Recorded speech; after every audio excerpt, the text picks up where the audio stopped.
Digital 410 Productions proudly presents the What's the Scuttlebutt podcast with your hosts Dodd Abernathy, Jeff Copsetta, and Henry Sledge. Welcome, everybody, to another episode of the What's the Scuttlebutt podcast, your favorite World War II-based podcast.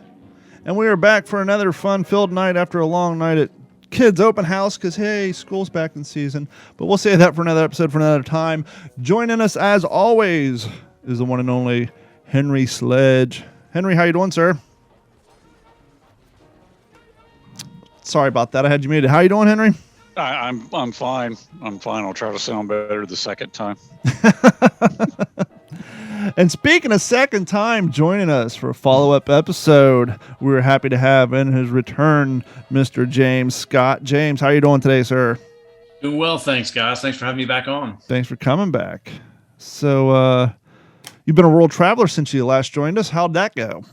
Yeah, it was good. I joined pretty much every other person in the world visiting Italy, which was just absolutely packed, but it was a great trip. At any point in time, did you feel like you're waiting in line at like Universal Studio?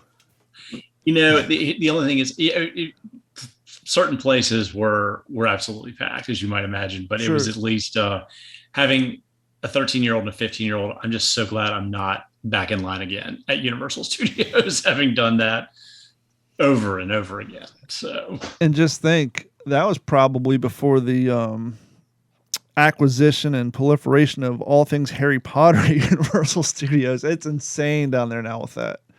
Oh, I'll tell you, I will say that the Harry Potter ride, that might be one of the best rides out there, though. Yeah. You know, it puts It's a Small World to shame from my childhood and the Peter Pan ride over at neighboring Disney World. So. Yeah, it's come a long way since the old days of wooden roller coasters that would make you slip a disc even at the age of 14 and a half.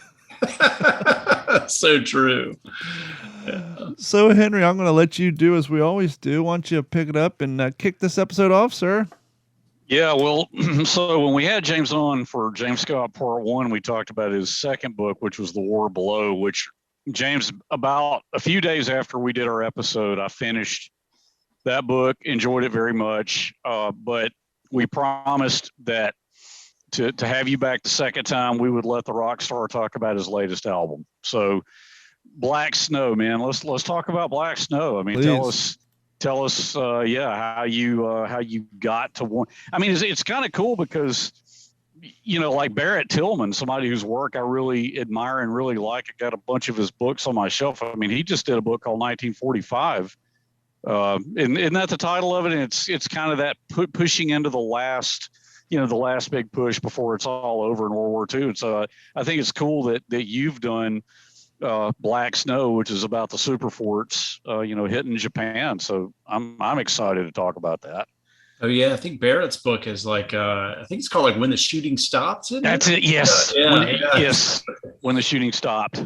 And I'm a big fan of his work as well. And it's interesting. We talked about last time I was on. We talked about The War Below and the genesis for this current project, which Black Snow looks at the March 1945 firebombing of Tokyo. Well, the genesis for this current project actually grew out of my submarine book. Did it really? Yeah, because you may recall, when you look at those guys like O'Kane and Pappy Boyington, all those guys I wrote about that are trapped there in this prison camp in Omori, which is a small island right there in Tokyo Bay. In March 1945, when America flies this devastating raid against the Japanese capital. And they had a front row seat to it all. And so when I was writing those scenes, through the perspective of those guys who were prisoners, who watched all this, I just marveled at this raid. And just, here you had these B-29 super fortresses. I mean, these just aeronautical monsters, just incinerating Tokyo. And I thought to myself, I need to come back at some point and revisit this story and just do that raid. And it took me 10 years, but I eventually made it back. And, sort of that winding path that life leads you down. But, but the genesis of it grew right out of my research of the submarine war. Well, that's cool because now that you say that, it was because I've knocked out a couple books since The War Below. And I think because I knew about Black Snow, coming out, And as I finished up War Below, and I remember that scene where Pappy Boynton, he's outside watching the bombers come over, and he said something. And I'm not going to try to remember what it was that you said that Pappy said, but of course there were varied reactions. But yeah, that really struck me. I'm like, well, this is pretty cool because now we're going to have a book solely about. So it's about one raid in particular, James, or is it kind of a broad panoply of the whole Super Fort bombing campaign strategy? Yeah, it covers all of it, but it really sort of zeroes in on that March 9th, 1945 raid. And it's sort of, the lead up to that. And then, that's when everything sort of slows down. And I try to look at that raid in great detail from not just the perspective of LeMay and the pilots and the airmen and the scouts, but also the Japanese civilians on the ground in Tokyo during that time, to really kind of give you sort of that full 360-degree view of what it was like, because that raid really was a huge turning point. Mm-hmm. That firebombing raid. I mean, we'd been flying missions with the B-29 Super Fortress against Japan, flying these high altitude daylight precision raids, trying to knock out their aircraft industry, and we really weren't having any luck. I mean, the Japanese weather was not cooperating. The jet streams high in the heavens over Japan were just wrecking accuracy, and so it was so bad, in fact, that LeMay's predecessor, General Haywood Hansel, was actually fired for his inability to sort of evolve and whatnot. And LeMay comes in and he has to sort of radically re-engineer this whole bombing strategy. And so he's the one who then, basically reworks it, brings the bombers in low, and does all that. So, I look at sort of that previous period under Hansel, and then I look at LeMay and sort of that. And then, of course, the last couple chapters actually deal with, the aftermath, because of course LeMay takes this raid and sort of runs with it, so to speak, and he just keeps punching and punching and punching. And within the next last several months of the war, he goes on to burn out 64 Japanese cities, and of course that paves the way for the atomic bombings in August. How many Super Forts were on that raid? About 325 took off, just under from Saipan. Yeah, they took off from Saipan, Guam, and Tinian. And wow. Okay. LeMay sent almost every bomber in his arsenal at that time. And of course, that many take off. Not all of them reach the target. It's a little under 300 that actually reach Tokyo. And of course, even with, and that's actually a small amount compared to even later in the war, when you had missions of, a few of them with up to 1,000 bombers. But those 300 are able to just exact, hellacious damage to the Japanese capital. I mean, 16 square miles just burned up in the span of 2 hours. So by then he's got them going in to counteract the jet stream. He's got them going in at 5,000. Had that decision been made at that time? Yeah, and it's interesting because a lot of people tend to sort of, they think that LeMay comes in January of 1945 and he takes over and he immediately changes the whole program, and he really doesn't. And that's kind of one of the sort of the oversimplifications of the stories, that LeMay comes in, and he takes over from Haywood Hansel. And Hansel, of course, has long been this proponent of high altitude daylight precision bombing. I mean, he's one of the architects who sort of came up with that strategy in the years leading up to the European War. He pushed it throughout the European War. He comes over to Japan, and of course, he's continuing it there, and it simply doesn't work. When LeMay is tapped to replace him after Hansel's fired, the two of them come face to face on the ground in Guam. And Hansel says to him, you have to remember, these guys know each other. I mean, Hansel used to be LeMay's boss in Europe. I mean, Hansel actually wrote a commendation for LeMay that's in his personnel file. Mm-hmm. And Hansel says to him, he says, look, remember, when all this is done, we're not going to be judged on whether we win the war, because at that point, it's pretty obvious we were, but we're going to be judged on how we win the war. And so by that, he's urging him to continue his plan of high altitude daylight precision bombing, because the idea being that it's, it's less catastrophic for civilians if you're just knocking out pinpoint industry than you are if you're just blanket firebombing everything. Mm-hmm. And LeMay says, look, I'm going to do what I need to do to win. But he takes Hansel and he initially continues his program.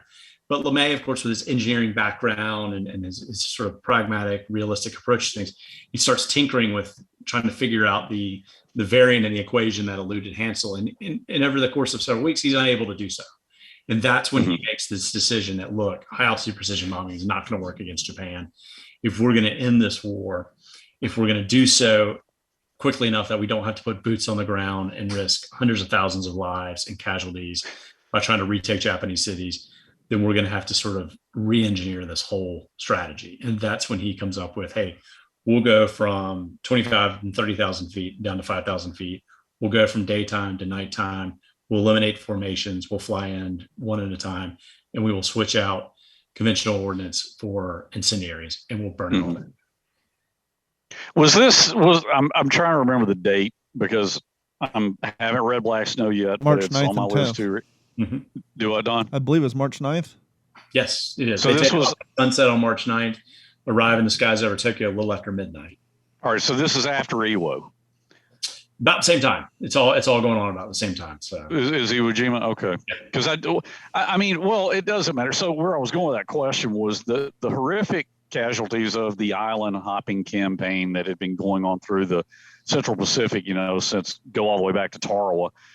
Do you think LeMay, I mean, the stuff, I haven't read a lot of specific material about LeMay's bombing campaign with the B-29s, and that's why I'm looking forward to reading your book so much. But do you think he really got a sense of Americans were just like, how many of these little islands are we going to lose thousands and thousands of our boys on? We got to get this thing over.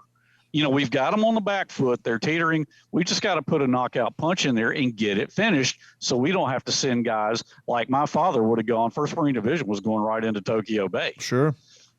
Yeah, no, absolutely. I mean, and that's the thing that people don't realize. I mean, just the extent of the carnage. I mean, how many of these blood-soaked islands we had all the way across the Pacific? I mean, like where your father fought, Tarawa as well. I mean, literally March 3rd, 1945, right before LeMay's bombers take off, we just wrap up the Battle of Manila, which is just a slugfest. That 29 days, 100,000 civilian casualties. I mean, the city totally destroyed, some of the worst atrocities of the war. And it's also a real window into what an urban fight against the Japanese is going to be like. Because, up until then, it's been islands, it's been jungles and whatnot. But Manila is the first glimpse that America gets at, like, okay, this is what it's going to be like inside Osaka, inside Tokyo, inside Nagoya. And in fact, I mean, one of MacArthur's top generals wrote in his personal diary, he said, I mean, is this what it's going to be like if we have to go back to Singapore and Hong Kong?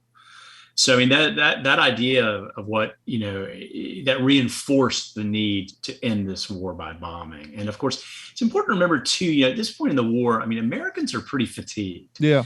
The war against Germany has taken a lot longer than people thought. The whole promise of precision bombing, collapsing the German economy like a house of cards did not pan out. Instead, it takes the British, firebombing, it takes the Americans sort of pinpoint bombing, and still, just goes on and on. I mean, the German economy is far more resourceful than people realized. And, here we are just now beginning the air war against the Japanese homeland. And of course, people are thinking, is this going to be a years long effort like it was against Germany? And American patience was tired at that point. I mean, the war was a massive undertaking. I mean, we got to remember, FDR in 1944 in his State of the Union speech is calling for a budget that would dedicate 96 cents of every federal dollar spent just to the war and its debt service. And that's not counting war bonds and all that. Oh yes, I mean, it's a financial burden. It is a emotional burden. I mean, Americans they're tired of this. They're tired of sending their husbands and sons and brothers off to fight. So this thing needs to end. So there's tremendous pressure on people like LeMay and on Hap Arnold to hurry up and find a way to end this thing. And of course, that's where the B-29 comes in. Hey, you've got this hemispheric bomber, that can just deliver ultimate ruin. And not to mention the fact that we have history from going back to 1942 from Guadalcanal. For the first few island campaigns, they saw how fanatical and how willing Japan was to expend life on property that wasn't theirs for more than 3 years. What's going to happen when it comes down to their official homeland? It's just going to be all out, drag out, carnage. And so the body count would have been tremendous. Totally. And the Japanese still had millions of troops in the home islands. They were handing spears out to grandmothers and school kids. I mean, they were preparing for a massive defense of the homeland. And so that's, and if you look at, I mean, You look at Manila, you look at the Mariana Islands, you look at Iwo. I mean, God, what a nightmare that was. I mean, just the amount of carnage there, and you see why the air leaders felt this tremendous pressure to do what they could to bring an end to it. Well, you were just pointing out that the B-29 changed things, and for those who don't know a whole lot about aviation, such as myself, let's keep in mind that the B-29 was at that point the largest aircraft, but also had pressurized cabin. That was nice. Dual-wheeled tricycle landing gears, an analog computer-controlled fire system. So what was the previous one they used? I want to say Hudson. The B-24s would have been. No, the old targeting system on the old school ones. Oh, the Norton? Yeah, the Norton gauge. Yeah. And the, so...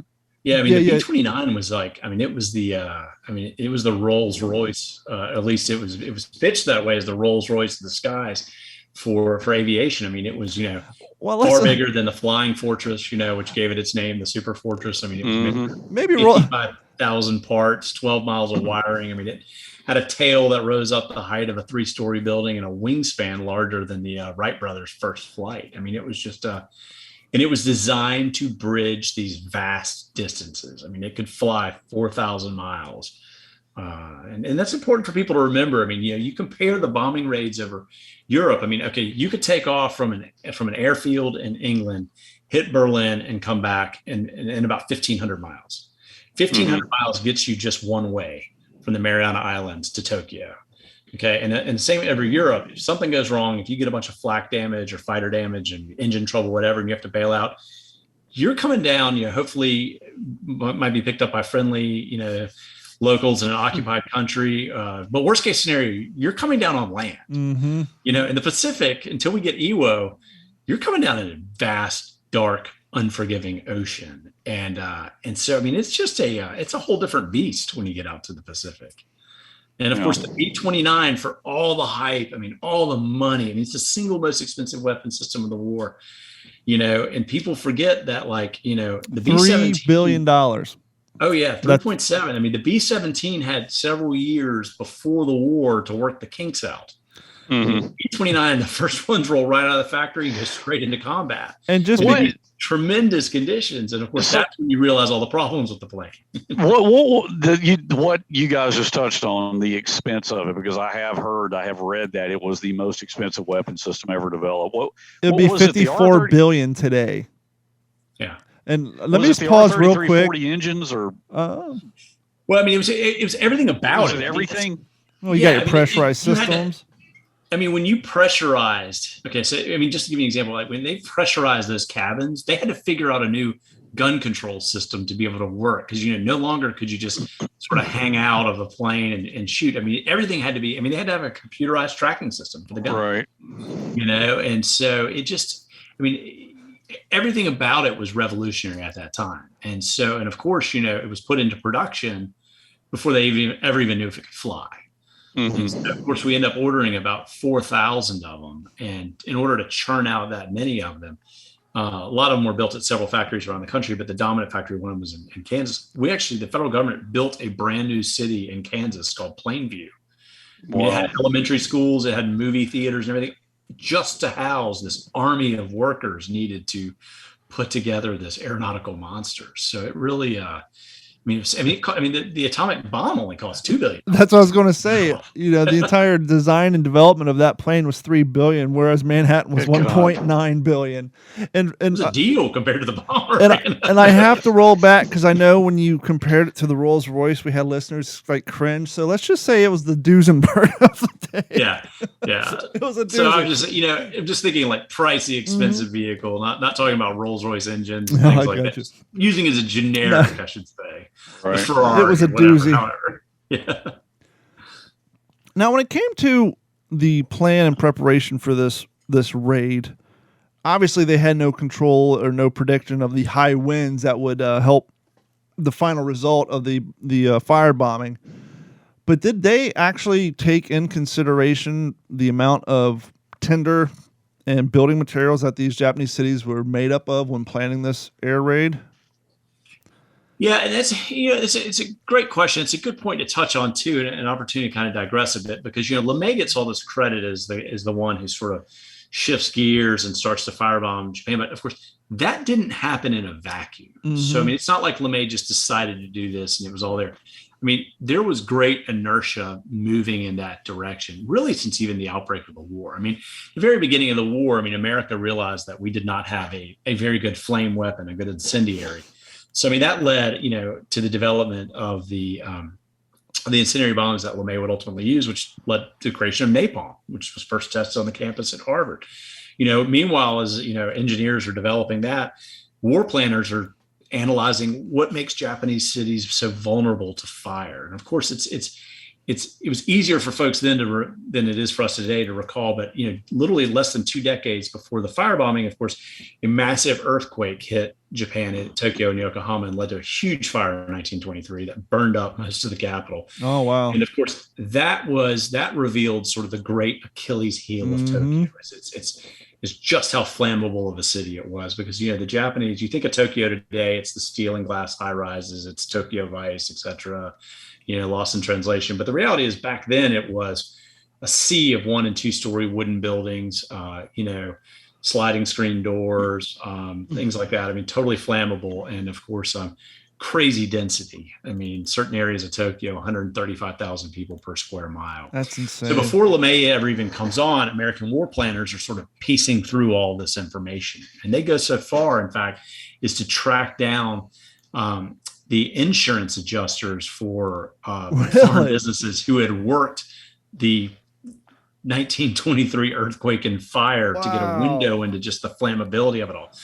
So they put together these incredible target folders on all of Japan's major cities that sort of identified critical incendiary zones, basically burn zones, like what areas are the most flammable, what type of ordnance would help to sort of start these fires and get it going and whatnot. So LeMay has this entire, and then once they get all that together, they then build a mock Japanese village in the deserts of Utah, Dugway Proving Ground, and proceed to burn it all down over and over and over again throughout the summer of 1943 to test these theories and these ideas and these new weapons. And so by the time LeMay takes over, he's got a great new incendiary. He's got an entire Bible broken down of all Japanese cities and their flammability and where to target. And of course, now he's got the B-29 and everything else. So it was really kind of served up for him. All he had to do was really take it and put it in action. And so again, while LeMay certainly deserves all the credit for initiating it, a lot of the hard work and all that had actually been previously done to prepare him for this transition into firebombing. I was not aware we had done our homework to that granular of a degree. I mean, actually tracking down insurance adjusters from the earthquake 2 decades before. I mean, it's such that is scientific. Yeah, it's such fascinating reading when you go through and you look at it because I mean, and also I mean when you look at like when they built this mock Japanese city, they also built a German one incidentally too to test these weapons. I mean the efforts they went to achieve authenticity. I mean they went so far as to go to Hawaii and remove tatami mats from Japanese temples in Hawaii. And in order to make sure they had enough, they actually built their own tatami factory in order to make enough of this iconic floor covering because they really wanted to know, hey, when we're going to set this thing on fire, I mean, we want it to be as realistic of conditions as possible. So I mean, they did their homework. Absolutely. Was there a sense, James, in your research, and because you may have touched on this at the end of War Below, talking about the POWs and all when they saw those guys flying over, was there a sense of, because the tragedy of we knew, like our Navy fighters and torpedo bombers and submarines, sinking Japanese shipping, sometimes the tragedy was it was a POW ship. And there were some very sad instances where, the Navy pilots didn't know. They were just targeting Japanese shipping, Did they have it in the back of their mind that, hey, we need to try to be on the lookout for where American POWs will possibly be housed? I mean, or was there was probably no way for them to even know because the Japanese certainly weren't going to demarcate that. No, exactly. I mean, we knew there were some camps in the area. In fact, if you look at the briefing notes for that mission, they actually talk about the fact that there are some POW camps, but those camps are believed to be outside of the target area. And we do have some terrific accounts from diaries and POWs who witnessed it that I've used in the war below and had looked at again for this, who did see it. But as far, I didn't see any cases in any of the research I did of any American prisoners being killed in this raid. That said, a dozen of them died in Hiroshima during the atomic attack. So, I mean, there were certainly cases of American prisoners of war being affected by these raids, but nothing I saw indicated any of that for the March 9th raid. Okay. Was there anything in your research, like from Japanese diaries and observations of it, seeing these B-29, was that the first time they would have seen B-29s? No, we've been flying them. We've been flying missions since November, and those missions were they were all daylight raids. They were all at high altitudes, and so and they were all really aiming at this largely just a handful of factories in Nagoya and Tokyo that they couldn't seem to knock out because of weather and jet streams and things like that. So the residents had actually grown pretty conditioned to seeing the American bombers. In fact, I mean, they joked about it, and that some of them would say, I wonder what those pilots are eating for their lunch up there. But there was a certain sense of security too, because they knew that the bombers, after a while, they sort of developed the routine that hey, they're just going after those factories. They're in the suburbs outside of the city. We're safe and all of that, and so it sort of lulled a lot of them into this false sense of security. Mm-hmm. All that goes out the window when LeMay changes everything, and that's also one of the things that LeMay counted on. You got to remember, I mean, LeMay when he's planning this mission, some of his staff officers said, "Look, man, we don't know what the Japanese artillery is going to be like, and you need to be prepared. You could lose as much as 70% of your forces on this." And which would just be staggering. I mean, that's literally 2,000 lives, 200 bombers, and but he's pretty convinced that he's right, and that this is not a gamble, but this is a calculated risk. But he, but that's kind of hanging over him. But particularly since he's sort of reorienting everything from day to night, from high altitude to low altitude, he really he knows the Japanese aren't going to expect it. It's such a drastic change. This is going to be kind of like an aerial sucker punch. It's going to catch him totally off guard. And that's why he immediately says, look, if this is successful, we're going to go and hit 4 others right after. We're going to boom, boom, boom, boom, boom. And that's essentially what he does. In the span of 10 days, he flies, 5 of these missions and burns up 32 square miles of, several of Japan's key cities. Mm. I'm familiar with this particular raid, but it never occurred to me that LeMay organized and executed this raid within 5 months, 5 short months. And I'm not laughing because it's funny, but the amount of planning that went into this mission, and I'm assuming the amount of planning that went into the dropping of the atomic bomb on Hiroshima, the fact that they were 5 months apart, it never occurred to me until this conversation. So as you're talking about, I'm like doing my math, like, really? That got all that done? And that amount of time is kind of tremendous. Because that the Hiroshima bombing took a hell of a lot longer than 5 months to plan. So the fact that he's probably double stacking this planning and getting it all done is just a tremendous amount of work. Oh yeah, I mean that's the thing about the air war against Japan. I mean it's so transformative but it's also so compressed. I mean, if you look at the air war against Germany, it just drags on for years. As the British initially started off with precision bombing, then eventually moved over to firebombing. The Americans come in and join the fight. They do their precision bombing. The two sort of link up for the around-the-clock fighting and all that. Then you get over to the Pacific, and it's like, boom, it's just this massively compressed period of time in which huge transformation in how we attack Japan and the results and everything else. I mean, it's really fly the first mission against Tokyo, late November 1944, and then the atomic attacks are in August of 45. I mean, it's just the span of just, less than a year to that massive transformation. And you're right. I mean, it's interesting. So LeMay, after he firebombs Tokyo, and he gets no pushback because, there was a lot of concern, like, what is the American public going to say with this? Because up until now we've been precision bombing and all this, and here we are suddenly just burning down cities. And of course, there was no real pushback from the American public at that point. And so LeMay kind of interprets that as a green light and just begins this whole city busting campaign, in which he goes on over the course of several months to burn 64 cities. After the big cities, Tokyo, Nagoya, Osaka, Kobe, he moves on to secondary and even then tertiary size cities. I mean, so he's literally burning down cities with 40,000 people in them. By the time that comes around to the atomic attacks, the only reason that Hiroshima still exists as a viable target is because LeMay had previously been ordered to not attack it. He had to leave some bigger cities off of his target list so that the United States would have an intact municipality on which to test this new weapon.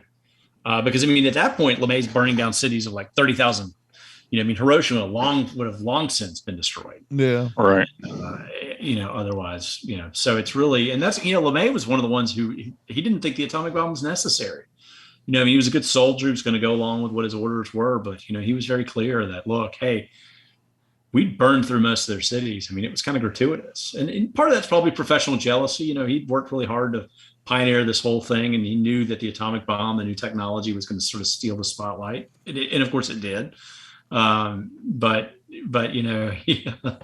sure there's a little bit of that sort of like, jealousy there. So, but there's always an officer's ego involved. At that point, James, was there really even any Japanese fighter opposition left at that point? No, it's interesting. In fact, you see some of these guys because, it gets into the transformation there because, early on, by the time LeMay takes over, morale is really plummeting there in the 21st Bomber Command. The guys are flying these crazy long missions, they're over hostile waters. They're dealing with Japanese fighter attacks, artillery. Until Iwo Jima falls, Japan's executing raids from Iwo Jima against Saipan, and so it's just morale's kind of in this free fall. And then very quickly, once the city raids began and sort of America begins to pick up this momentum. By July, these planes are flying over small Japanese cities, and they're encountering no fighters, no flak, nothing. And you see in some of their letters and some of their oral histories, the guys starting to say, hey, this no longer feels like a fair fight. Here we are, we're just coming in and we're just dumping ordnance and we're burning cities down. And so you really, within the span of just a few months, you go from airmen feeling this total terror and sort of, moral challenges to suddenly, hey, here I am eating a sandwich while we're burning down an entire city. So that's what I'm saying. Everything about this thing is it's so compressed. It just, they move from, one thing to the next so quickly. Well, you touched on it in our first episode with you. It's not like the Japanese really did some serious self-evaluation and then adjusting of how they handled things, from say 42 to 44 and then on into 45. Which I think the U.S. Navy, U.S. Army Air Corps, we were all doing that, trying to perfect our processes and dial everything in. And that's what's staggering is, they could see what was happening to Germany. This was no surprise that, that this was going to come. In fact, one of Emperor Hirohito's top advisors after the fall of the Mariana Islands, which for the first time puts Tokyo within reach of American bombers, he says to the emperor, he says, look, hell is upon us. Yes. And they knew it was coming, but yet they were so ill prepared. They didn't, there was no real effort to dig bunkers and air raid shelters. A lot of it was left up to civilians to prepare on their own. And, of course, they dug what amounted to basically a tiny foxhole in their yard. And, of course, you get a huge firestorm, as one of the Japanese people said, everybody was roasted like potatoes.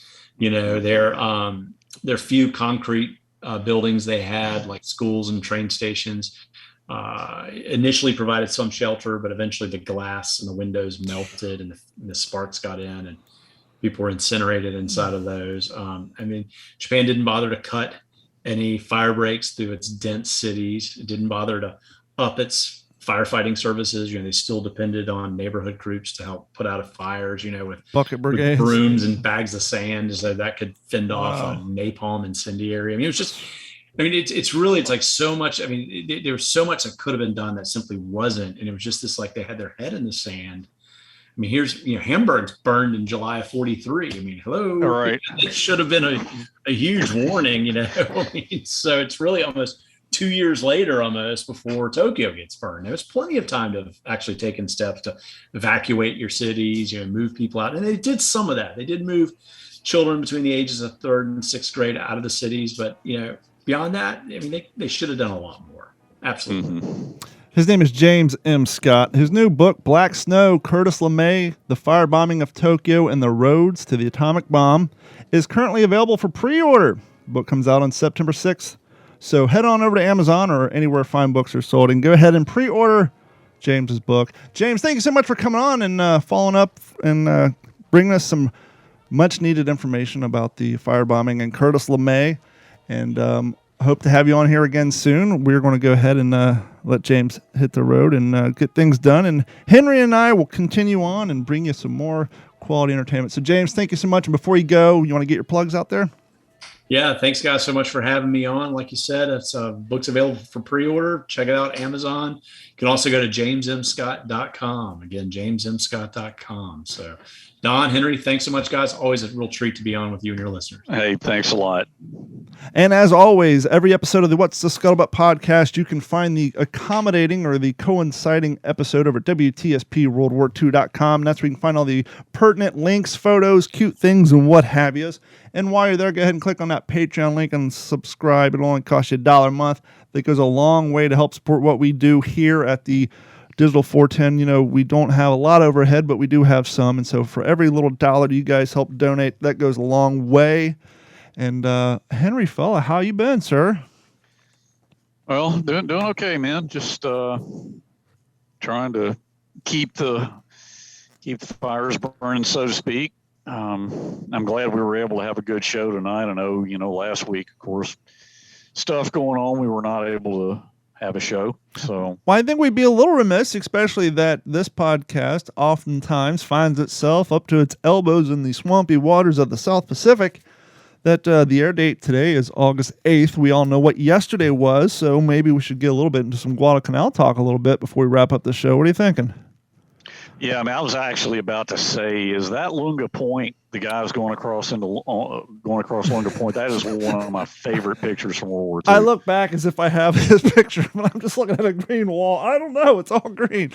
So, okay. No, I'm laughing because for those listening at home, I have a green screen behind me, and I have a photo of Guadalcanal. So Henry asked me about the photos to actually turn around in real life, and I'm looking at the green curtain behind me like, oh, stupid, it's not there.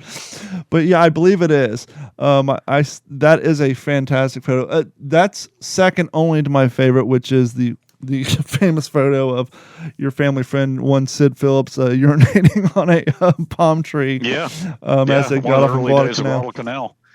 I've got the first Marine Division history, The Old Breed. That's the name of that book by George McMillan. And I've told you and Jeff this story. My dad, every veteran got one, right? Mm-hmm. If you were 2nd Division, 3rd, or whatever, every Marine got his unit, his division history book. And so Sid got a copy, Dad got a copy. Dad took Sid's, wrote his notes in Sid's. Sid's took my dad's, wrote his notes in my dad's. And by that picture you're talking about, he wrote, hey, everybody was yelling, hey, Phillips, you're going to go down in history taking a leak. Now, for the uninitiated or the people who kind of sneer at thoughts of things like this, as far, well, how do you know? There's 100 cameramen out there, 1,000 guys. I'm sure there's more than one guy urinating on a tree. And I believe it was in Sid's book, or maybe even in the war, where he actually said, well, the reason I know it's me is because the guys were confused. Here it was 11 a.m. in the South Pacific, and the photographer's using a flash.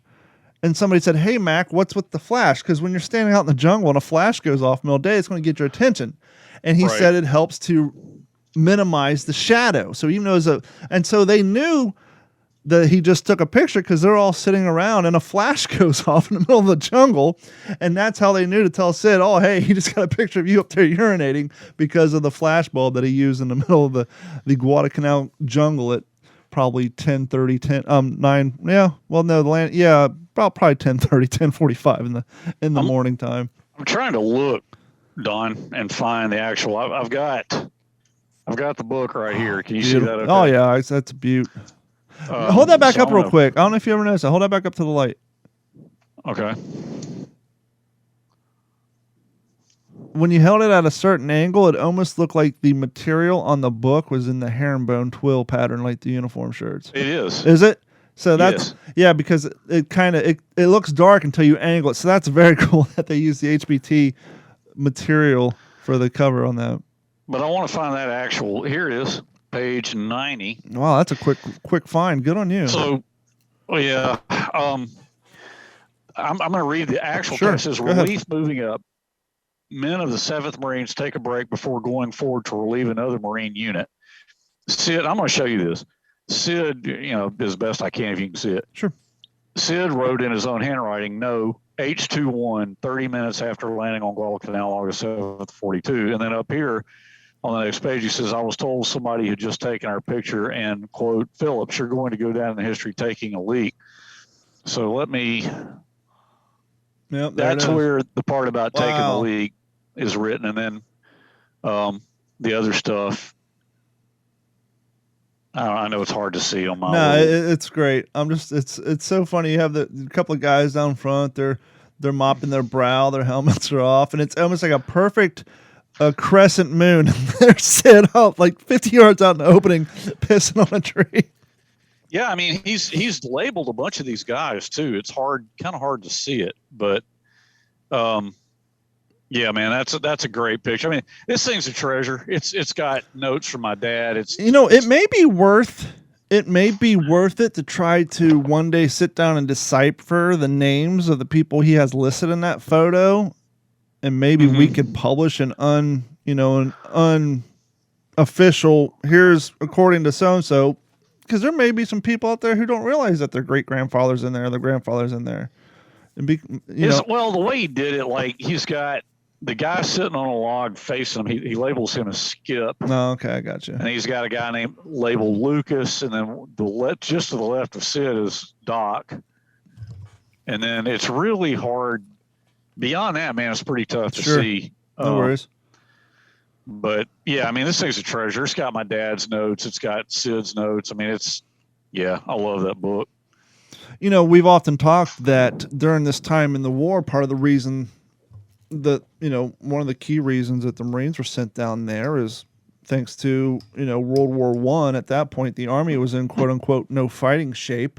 The Marines were the closest thing we had, at least allegedly, to a battle ready group, even though we're out there with 1901 Springfields and web gear, and even early stage. I mean, right up until before they shipped off, they were still using the old Kelly helmets at boot camp. It wasn't wasn't until they shipped off that they got the. Could you imagine talking to Sid and saying, "Hey, 19-year-old Sid Phillips, you see that cardboard liner in your helmet? This annoying hot thing that caused a rash on my forehead."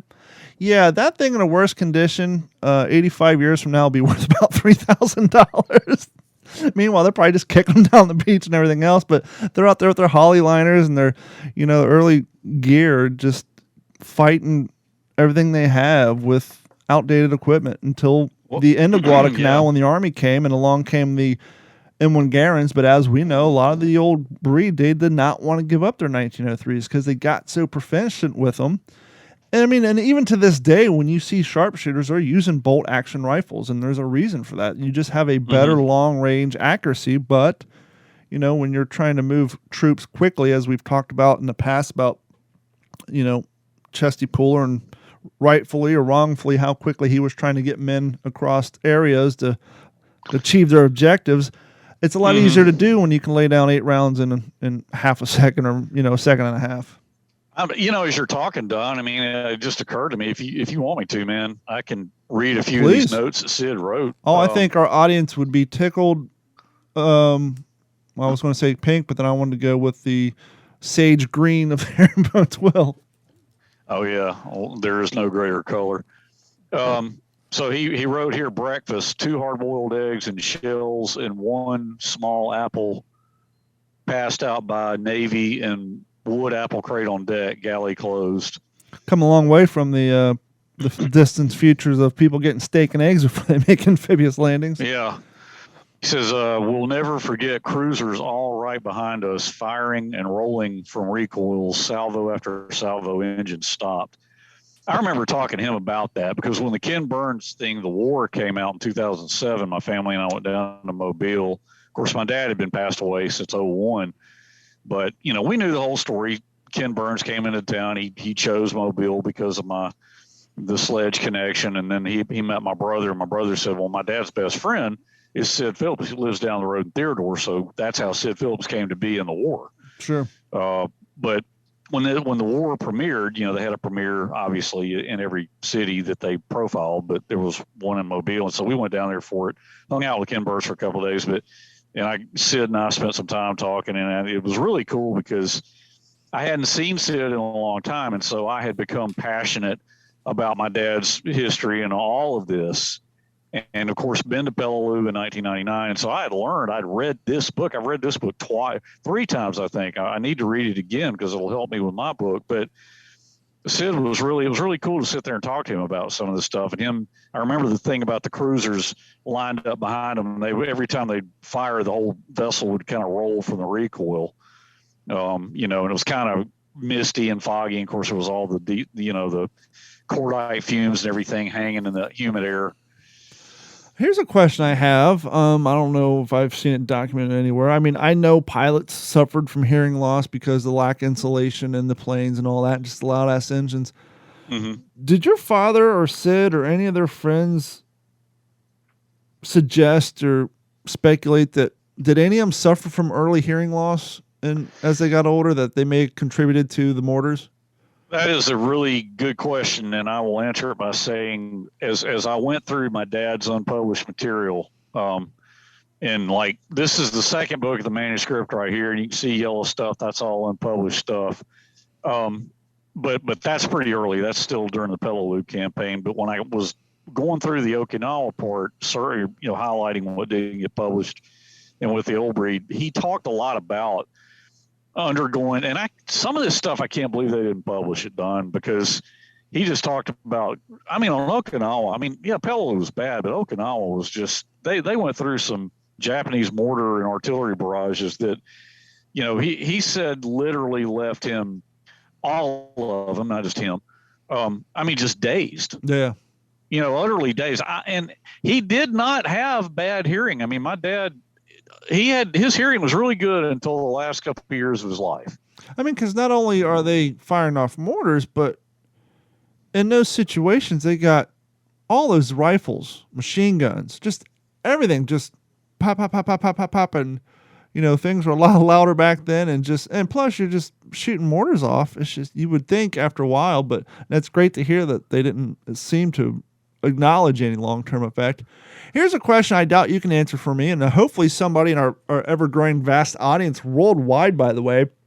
Shout out to everybody not in the United States who listens, and shout out to people in the United States who listen, but it's always fun to see the countries outside.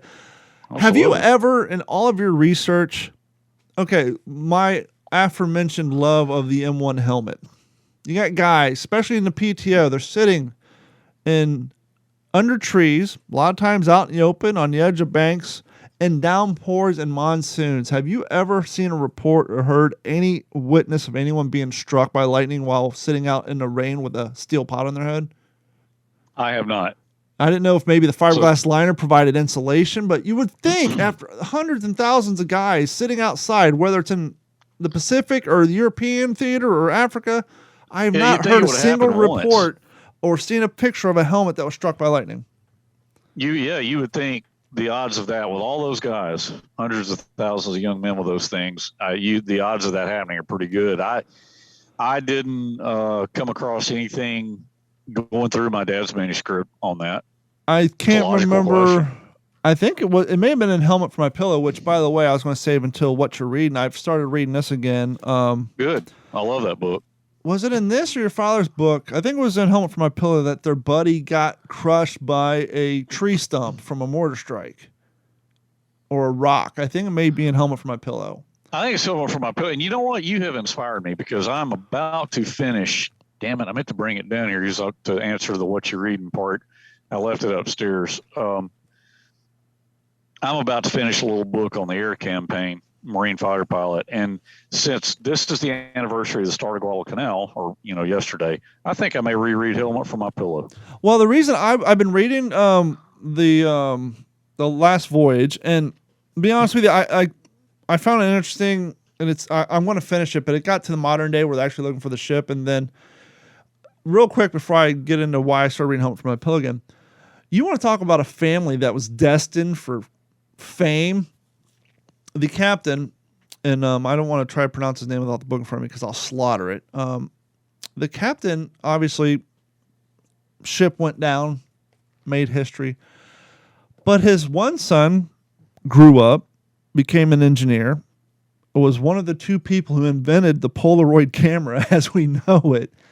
And then his other son went on to design and greatly distribute medical equipment, primarily stents and cardiac equipment, which is how the two of them made so much money that they could finance that search. So not only, their dad make history with being in that vessel, but one of them went on to be the co-partner in the creation of Polaroid cameras, and the other one basically helped with research and financing and all that for stents and cardiac stuff. But I'll get into that a little more later on another episode. The reason I got to read Helmet for My Pillow, I've read this book twice. I think I read With the Old Breed probably 6 times. I was on Facebook, and as Facebook does, there's always those people in groups who want to prove that they know more than everybody else, or they just like to badmouth certain things. And a guy had a legitimate question. He showed the picture of the uniform. I think he maybe got it from a prop website, or maybe it was up for sale somewhere, but it was a picture of the P-41s that they wore, that Lecky wore in the Pacific when they came out of the brig. And the uniform had a big black dot on the left chest and then on the right thigh. And someone posted on Facebook, has anybody ever seen these photos? I've never seen a photo or anybody talk about black dots. And then someone's like, well, these movies aren't always historic and blah, blah, blah. And I quickly went on there and said, well, actually, Lecky mentions it in his book, A Helmet for My Pillow. He's talking about that's where the guards would shoot you if you tried to escape. And someone said, I would like to see that. And I said, I'll find it.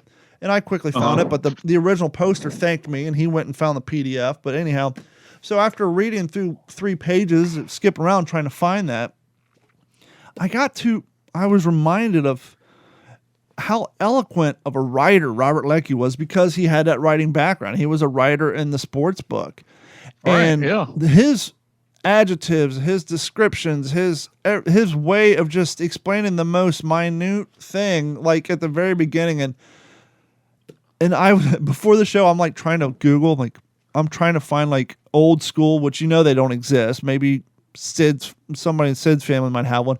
I would love to like see a candid shot, because he's explaining how the dirt road out in front of then the camp called New River, how it was basically all dirt road, but it was all lined with these old, just little crappy bar shacks before they got out to the main city. And then you would go down to New Berm or to the other big area to go to the, and I would just love to see a photo of these old, just somebody standing in the street or taking a picture of somebody in front of some of these old rickety bar shacks, but they're explaining how they stole a 12-pack of beer. And it's just, he's such an elegant writer, and I love this book so much that I'm like, you know what, I'm going to pause on the other book that I've been kind of dragging my feet on, and I'm just going to reread this thing again, and why not? It's that time of year.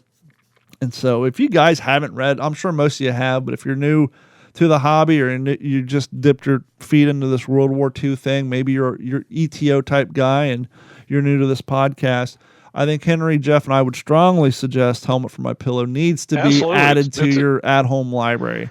It's a classic, and like I said, man, I'm within a few pages of finishing Airborne Aerial Escapades by J. Hunter Reinberg. It became the CO of EMF 122, which was a Marine Corsair squadron that was based on Peleliu for a while, and earlier down in the Solomons flying F4Fs. But when I'll finish that tonight probably, and I think I'm going to join you, since it is the anniversary of those guys, splashing ashore at Guadalcanal, and reread Helmet for My Pillow, because I've been wanting to do that anyway. And with me working on my project, it would benefit me. So, that's a classic, man. I remember reading, I had something happen to it, Don, but I had the first edition copy that my father had, where he wrote his name in it, because he had bought it back in the 50s. And he read it and wrote notes in it, because in his mind, as we know now, in the back of his mind, he was like, I got to start, working on my own book. So we're talking, late 60s, probably maybe early 60s when he read it. But I remember I probably read that book when I was 12 years old. Man, that's one of the first war books I ever read. And back to the uniform thing a little. So you're gonna take the memory off of one person. Well, if you guys paid attention to the HBO miniseries The Pacific, one Robert Leckie was a private when he got home. Now you may ask yourself, how is a guy who joins the Marine Corps in 1942, fights in Guadalcanal, all the way up to Peleliu, and still a private when he gets home? Well, because the miniseries only covered one of his multiple stints in the brig.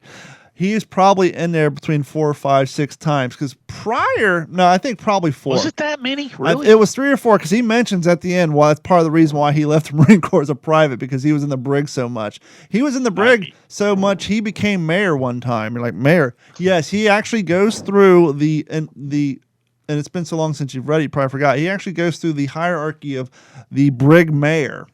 And people don't realize, and I wish they would have showed this in the series, when you went to the brig, they literally put you in a concrete room with a water spigot on the side. Yeah. And it was dark. No blankets, no towels, just you and your aforementioned brown dotted P41s. And once a day, the prison guard would open up the door and just kick in a tray of bread and empty cans for the water. And basically, it was like... Remember when we used to play dodgeball in school and you had to run to the line and grab the ball and everybody's like trying to get to the ball? That's what it was like. It was like, there was no distribution of food amongst prisoners. It was slid on the floor and every man for himself. And he had been in the, because prior to the story we saw in the Pacific where he got in a fight with, I think it was probably Spearmint or Smoothface. I think it was Spearmint because he was a fan of Smoothface. When he pulled the gun on him when he was drunk, that was actually his second time. The first time he went to the brig is when they got caught going AWOL and sneaking up the. Actually, no, he got court-martialed, but they were on their way to Guadalcanal, so he spent a day or two in the George S. Eliot's onboard jail because they actually. All right, since you just mentioned the George F. Eliot, here you go. Here's a little thing from the old breed where Sid wrote a note here. All right, let's see. The second Jap air raid of the Guadalcanal campaign came at 12:30, and this time the bombers not only stopped the unloading, but actually found and hit a target. The USS George F. Eliot was set afire, and with it, much of the supply of the 2nd Battalion, 1st Marines. Now, I'm doing a rewatch right now. I just watched parts 2, 3, and 4 Saturday night, so I'm ready to jump into part 5 here. Probably this coming weekend. Didn't in part 2 or maybe in part 1, Don, you had the guys go, they got the George F. Eliot, and that one of that officer, he goes, well, they got all our ass wiped, or yes, our ammunition, all our ass wiped. What happened was, and there's actually, it may have been in Guadalcanal Diaries or one of the other ones. The practice at that point is when they did the initial landings, one person from each platoon, probably the least effective fighting man, was volunteered to stay behind with everybody's gear that wasn't taken on the landing. So if you're doing a light landing where you're wearing your upper pack, the bottom part of your pack, your blankets, your tents would be left with your sea bag, with one person from each platoon. And then after the beachhead was established and they unload the boat, they would bring all your crap and it would be secured, back in the back lines, and you can go and get your personal effects and whatever. Well, when the George S. Eliot sank, yes, all of the guys' personal effects, anything that Sid and Leckie and the boys weren't allowed to bring on the initial landing that they thought they were going to get later, extra uniforms, extra boots, whatever, all sank. Toilet paper sank, extra ammo, even worse, extra food. That's why Leckie talks about how they basically had to find food, how they came across the giant bottles of sake and all that stuff. But yeah, George S. Eliot was sank, and I think there was some stories about two of those guys, two of the men who was chosen to hang out with the gear. They got rescued, and I think, I could be wrong, it could be a different story, but I think one of them actually was assigned, I don't know, I hope I'm not getting my stories crossed, but there's something about, I remember a story about something with some payroll money that one of them got a hold of, or something like that. Or maybe it was invasion money, because, sometimes they would distribute invasion monies. Anyhow, one of them ended up with an ass load of money that he stuck in his pockets before disembarking off the George S. Eliot.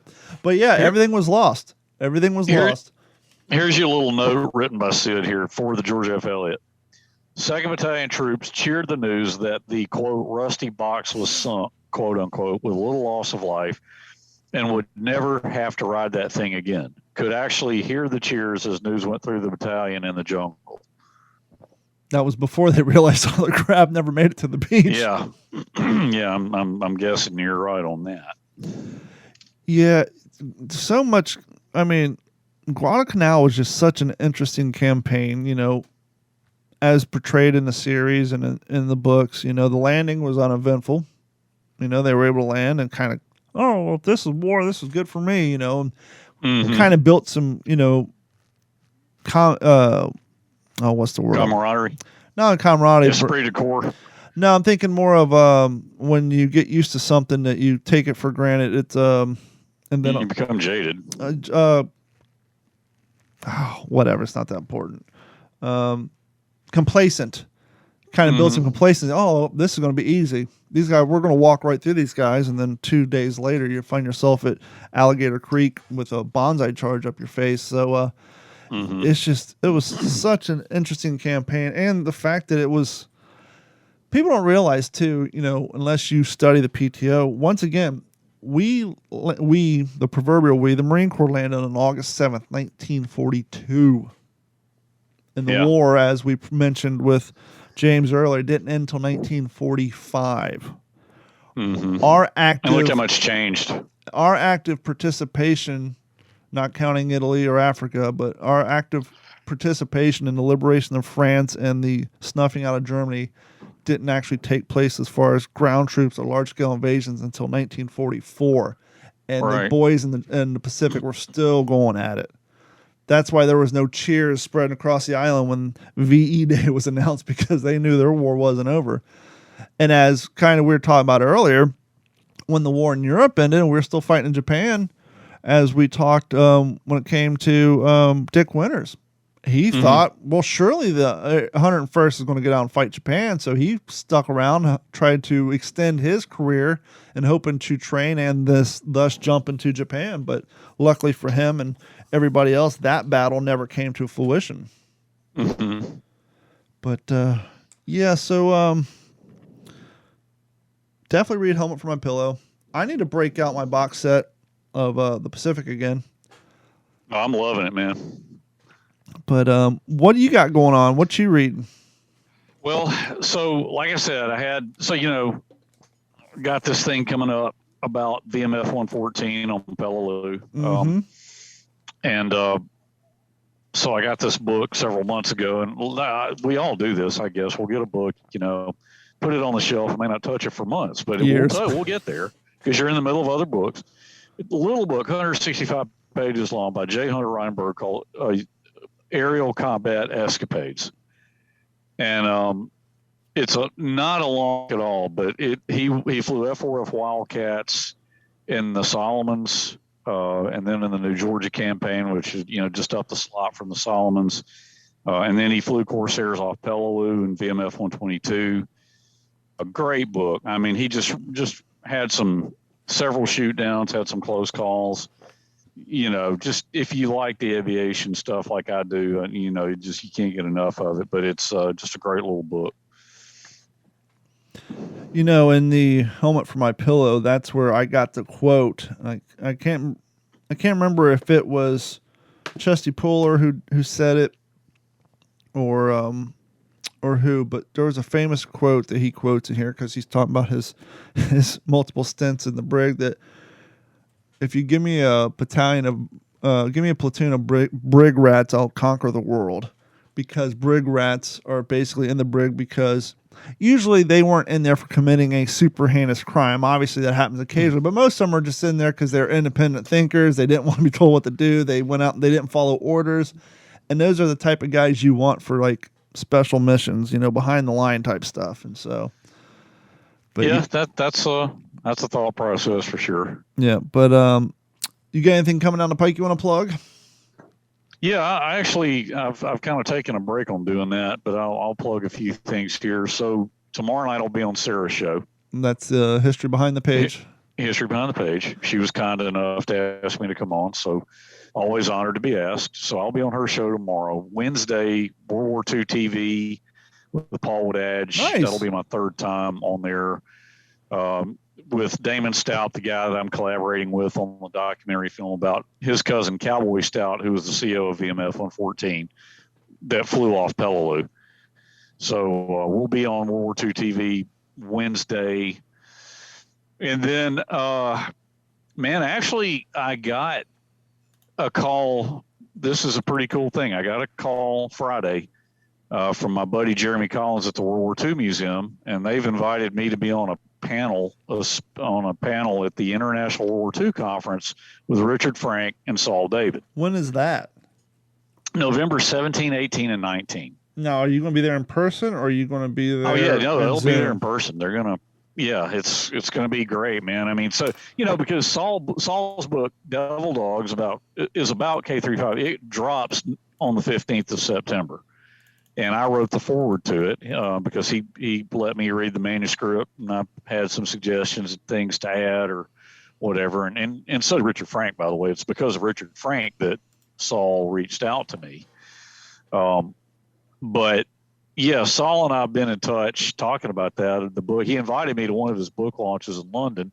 Unfortunately, I can't afford to, Sure. fly myself to London, and obviously they're not going to pay for that, and I understand that. But I suggested to him a couple of ideas for doing a book launch here in the States. And anyway, that resulted in me being invited to the International World War II Conference to be on a speaking panel with him and Richard Frank in November. So yeah, that's going to be pretty cool. And Don, the good news about stuff like that, as you know, man, we've been doing this a little while now. Yep. I always drop the word about what's a scuttlebutt. Sure. Because any promo materials, like my bio in World War II magazine that just came out, one of the things it says is co-host of What's a Scuttlebutt podcast. Beautiful. And anything to get the word out about our show.